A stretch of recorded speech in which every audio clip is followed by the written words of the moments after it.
Reddit pregunta, ¿qué ser humano ha hecho más daño al progreso de la humanidad en toda la historia? Shaikh al-Islam. Escuché sobre este tipo después de escuchar a alguien en la televisión quejarse de cómo este hombre hizo retroceder siglos al mundo islámico. En 1515, en la era del Imperio Otomano, él, un erudito del reino, emitió un decreto que prohibía la prensa impresa y castigaba su uso con la muerte. Wiki. En el año 1515, Shaikh al-Islam de los ulema, eruditos, emitió una fatwa, o pronunciamiento legal, que decía que la impresión era haram, o que estaba prohibida. Como resultado, el sultán otomano Selim I emitió un decreto de pena de muerte y para cualquiera que usara la imprenta. Se ha atribuido a la fatwa como una de las razones del estancamiento del conocimiento, la invención y el descubrimiento en el mundo musulmán, en un momento en que Europa se encontraba en pleno período del Renacimiento. Parece que Shaikh al-Islam es un título, no un nombre, y lo hubiéramos sabido con seguridad si habrían existido algunos libros al respecto. Todo era parte del plan maestro. Eso es como borrar el potencial de millones de mentes. ¿Quién sabe qué pudo haber resultado de que alguien se volviera lo suficientemente alfabetizado como para explicar sus ideas en ese entonces? Estaría pensando esto en una pantalla de Titán ahora mismo. Aún más triste cuando piensas que en ese entonces el Medio Oriente era el centro de la ciencia y la medicina. Supuestamente, el inventor anónimo del vidrio flexible, Vitrum flexile, llevó un cuenco para beber hecho de este material ante Tiberio César. El cuenco se sometió a una prueba para romperlo, pero simplemente se abolló, en lugar de romperse. El inventor reparó el cuenco fácilmente con un pequeño martillo, según Petronio. Después de que el inventor jurara que era el único hombre vivo que conocía la técnica de fabricación, Tiberio hizo ejecutar al hombre. Temía que el vidrio devaluara el oro y la plata, ya que el material podría ser más valioso. ¡Qué idiota! Tiberio César tenía acceso a lo que pensaba que valían más que el oro y la plata, así que en lugar de reclamar este nuevo material de vidrio flexible para su propio beneficio en nombre del imperio, o lo que sea, lo borra de la existencia, lo que demuestra que, el hecho de que estés a cargo no significa que seas inteligente.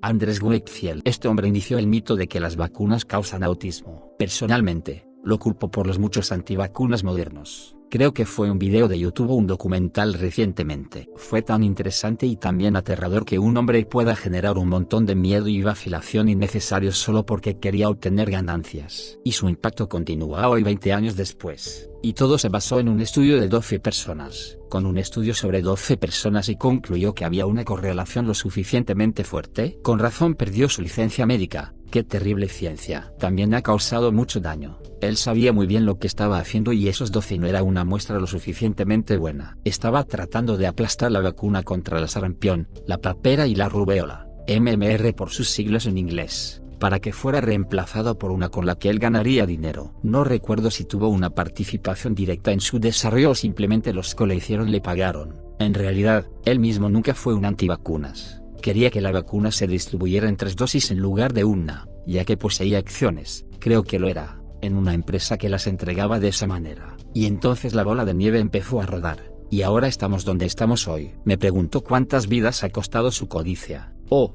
no solo poseía acciones, creó una empresa para venderla y se cansó de patentar su propia vacuna por separado.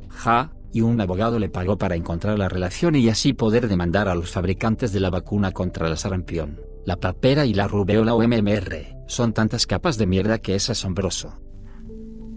Bakhtiyar Khilji. Por mucho. En el siglo XII existía la universidad más grande del mundo en la India llamada Nalanda, donde solían estudiar intelectuales de todo el mundo. Luego, los turcos invadieron la India bajo Khilji, mataron a casi todos los intelectuales y destruyeron la universidad, y quemaron la biblioteca. La biblioteca continuó ardiendo durante 3 meses. Esto tiene que ser, con mucho, la mayor pérdida para la humanidad en mi opinión. Igual que Sonyali, rey Songhai que no sabía leer ni escribir y este complejo de inferioridad lo llevó a conquistar e incendiar Timbuktu, y matar a todos los eruditos que no lograron escapar. Un líder con complejo de inferioridad destruyendo cosas. Esa es una historia salvaje. Seguramente eso no sucedería hoy.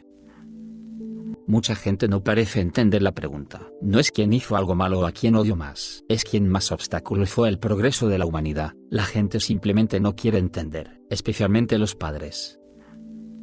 Guy de Chauliac fue un cirujano en el siglo XIV que se pronunció con vehemencia en contra de otro colega cirujano, Theodoric Borgognoni. Theodoric fue un cirujano que escribió sobre sus teorías sobre el cuidado adecuado de las heridas y creía que lo mejor que se puede hacer con una herida es envolverla y mantenerla limpia. Guy odiaba lo que Teodoric estaba escribiendo porque iba directamente en contra de las enseñanzas de Galeno, un cirujano de la antigua Grecia que creía que el pus era la forma en que el cuerpo equilibraba los humores. Las enseñanzas de Guy fueron ampliamente aceptadas. Estaba vivo durante la peste negra y se cree que su ignorancia retrasó el desarrollo de la antisepsia en cirugía unos 600 años. Ignaz Semmelweis fue el tipo que fue enviado a un manicomio por decir que los cirujanos debían lavarse las manos entre pacientes. Si recuerdo correctamente, también hubo un médico francés que descubrió algunos tipos valiosos de anestésicos, pero fue ignorado por la comunidad médica porque no podía escribir en latín. Su nombre era Ambroise Paré, de Wikipedia. Paré descubrió que los soldados tratados con aceite hirviendo estaban en agonía, mientras que los tratados con el ungüento se habían recuperado debido a las propiedades antisépticas de la trementina. Esto demostró la eficacia de este método y evitó la cauterización posterior. Sin embargo, los tratamientos como este no fueron ampliamente utilizados hasta muchos años después. Publicó su primer libro El método de curar las heridas causadas por arcabuces y armas de fuego en 1545. Los soldados heridos continuaron siendo tratados con aceite hirviendo durante muchos años porque el descubrimiento de Paré fue rechazado.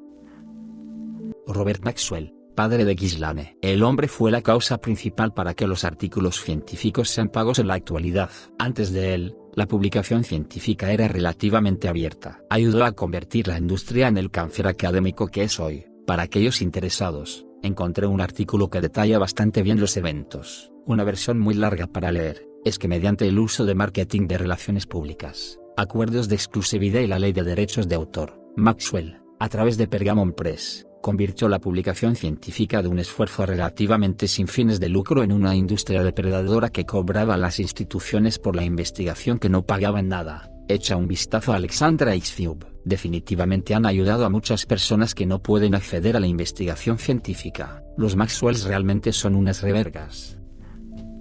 El emperador Yongle de la dinastía Ming en China ordenó que la flota de Zheng, la mayor flota comercial y de exploración de la época, fuera quemada durante su reinado a principios del siglo XV. Este fue el comienzo de una era de aislamiento para los reinos chinos, que finalmente condujo al colapso de la China imperial e indirectamente al surgimiento de la República Popular China. Además, la riqueza del mundo en general disminuyó como resultado de la reducción del comercio con China, y si China hubiera continuado explorando, es posible que ellos, no los europeos, hubieran colonizado América del Norte, en lugar de simplemente tal vez descubrirlo y luego no decir nada como lo hicieron en la historia. Puede que no sea una alteración significativa del progreso humano, pero es uno de esos eventos que coloca al mundo en una dirección definitivamente diferente. No quiero decir que los chinos sí hayan descubierto a América, solo que pudieron haberlo hecho porque se ha teorizado que lo hicieron y tenían la tecnología. Quiero decir, los inuit y los siberianos cruzan y han cruzado el mar de Bering en kayaks de cuero durante miles de años, por lo que los chinos definitivamente pudieron haberlo hecho también,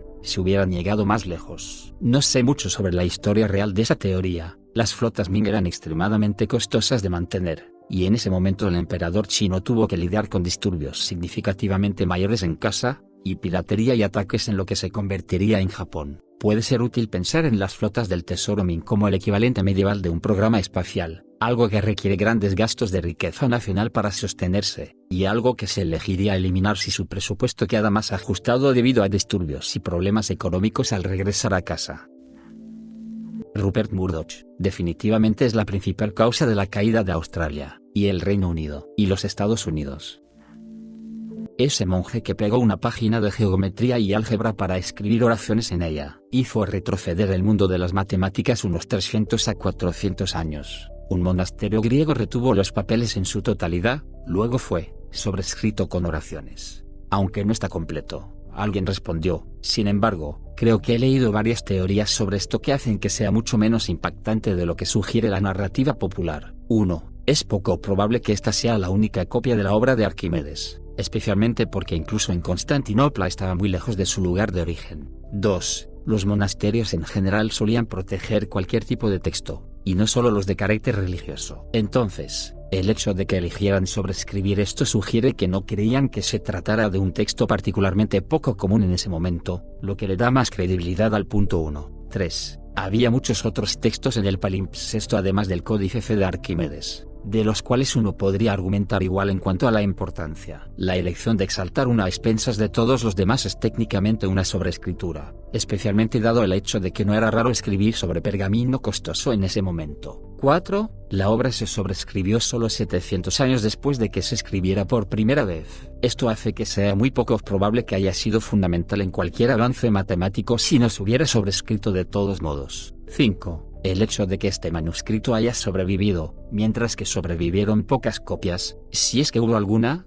de la obra de Arquímedes, no es tanto un testimonio de la sobreescritura persistente de los monjes, sino más bien de lo bien cuidado que estaba el palimpsesto. Compare su destino en los 700 años que estuvo en posesión de la Iglesia con lo que sucedió en los siguientes 100 años solamente. También se podría preguntar qué pasó con todas las demás copias del Códice Fe de Arquímedes. Esa es al menos mi comprensión laica del asunto. Puede que no tenga razón en todos los detalles, pero al menos no es tan simple como un monje errante que borra unos cientos de años de matemáticas. Otro respondió: esto es tan racional, bien razonado y bien explicado que estoy seguro de que será enterrado e ignorado bajo las olas de indignación mientras la gente se une contra ese monje. Thomas Midgley Jr. Casi todo lo que inventó ha dañado gravemente a la humanidad. Con sus inventos, Thomas Midgley Jr.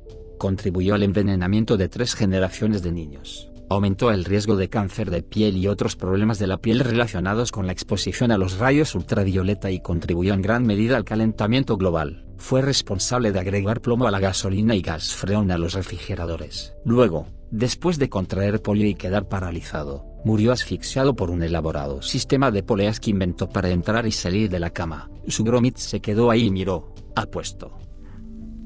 Nasir, el comerciante de cobre, de Mesopotamia. Nuestros primeros textos escritos podrían haber sido relatos sorprendentes de cómo era la vida en ese momento. En cambio, son solo personas que dan malas críticas en el Amazon de la Edad de Bronce. Alguien respondió: escucha, el cobre no estaba en correctas condiciones y el comprador tenía derecho a quejarse.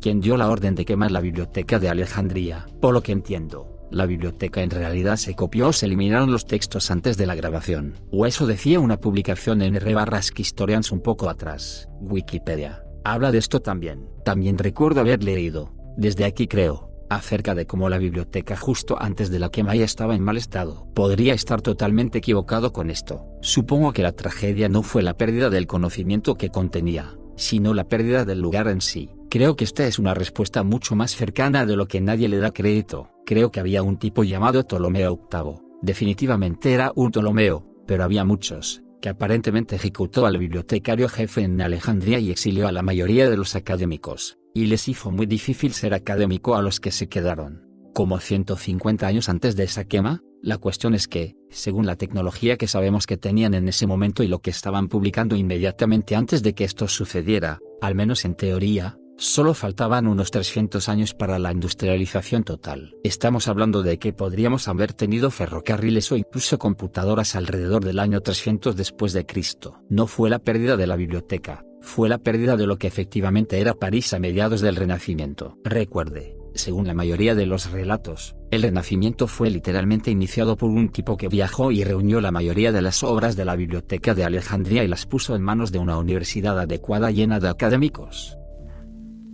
Wow, llegaste hasta aquí. Gracias por entonarte con Radio TV. Si el video te gustó, deja tu like y suscríbete. Siga @Radio TV. Hasta la próxima.